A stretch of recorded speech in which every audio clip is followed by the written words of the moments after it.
Chemistry में ये 3D structures दिमाग घुमा देते हैं। पेपर पर तो सब मॉलिक्यूल्स बिल्कुल सेम लगते हैं। Is there an easier way to visualise this? Cosmo please help. Tension मत लो, स्टेरियोकेमिस्ट्री सबसे कंफ्यूजिंग लगता है क्योंकि हम 3D मॉलिक्यूल्स को 2D पेपर पर पढ़ते हैं। आज इनको 3D में विजुअलाइज करते हैं। सबसे पहले let's understand a chiral carbon, एक ऐसा सेंट्रल कार्बन एटम जिसके चारों तरफ बिल्कुल अलग अलग केमिकल ग्रुप्स होते हैं। अब इसकी मिरर इमेज देखो। अगर एक मॉलिक्यूल अपनी मिरर इमेज पर सुपरइंपोज नहीं होता तो वो ऑप्टिकली एक्टिव है। चलो इनको एक दूसरे पर ओवरलैप करने की कोशिश करते हैं। देखो, कलर्ड ग्रुप्स क्लैश हो रहे हैं। ये स्पेशल कॉन्फ़िगरेशंस एक दूसरे के साथ बिल्कुल इनकम्पैटिबल हैं। एग्जैक्टली हमारे हैंड्स की तरह। Our hands are chiral, mirror images तो हैं, पर अगर लेफ्ट हैंड ग्लव को राइट हैंड पे पहनोगे तो फिट नहीं होगा। सिमिलरली इन मॉलिक्यूल्स की 3D ओरिएंटेशन अलग है, इसलिए ओवरलैपिंग पर मिसमैच्ड कलर्स दिखते हैं।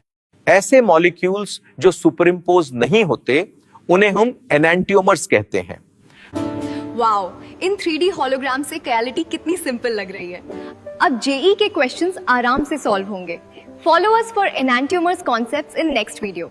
केमिस्ट्री में ये 3D स्ट्रक्चर्स दिमाग घुमा देते हैं। पेपर पर तो सब मॉलिक्यूल्स बिल्कुल सेम लगते हैं। Is there an easier way to visualise this? Cosmo please help. Tension मत लो, स्टेरियोकेमिस्ट्री सबसे कंफ्यूजिंग लगता है क्योंकि हम 3D मॉलिक्यूल्स को 2D पेपर पर पढ़ते हैं।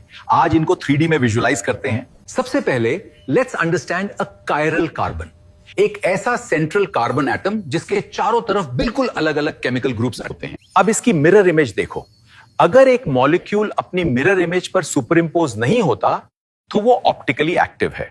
चलो इनको एक दूसरे पर ओवरलैप करने की कोशिश करते हैं। देखो, कलर्ड ग्रुप्स क्लैश हो रहे हैं। ये स्पेशल कॉन्फ़िगरेशंस एक दूसरे के साथ बिल्कुल इनकम्पैटिबल हैं। एग्जैक्टली हमारे हैंड्स की तरह। Our hands are chiral, mirror images तो हैं, पर अगर लेफ्ट हैंड ग्लव को राइट हैंड पे पहनोगे तो फिट नहीं होगा। सिमिलरली इन मॉलिक्यूल्स की 3D ओरिएंटेशन अलग है, इसलिए ओवरलैपिंग पर मिसमैच्ड कलर्स दिखते हैं। ऐसे मॉलिक्यूल्स जो सुपरइंपोज नहीं होते उन्हें हम एनांटियोमर्स कहते हैं। वाओ, इन 3D होलोग्राम से रियलिटी कितनी सिंपल लग रही है।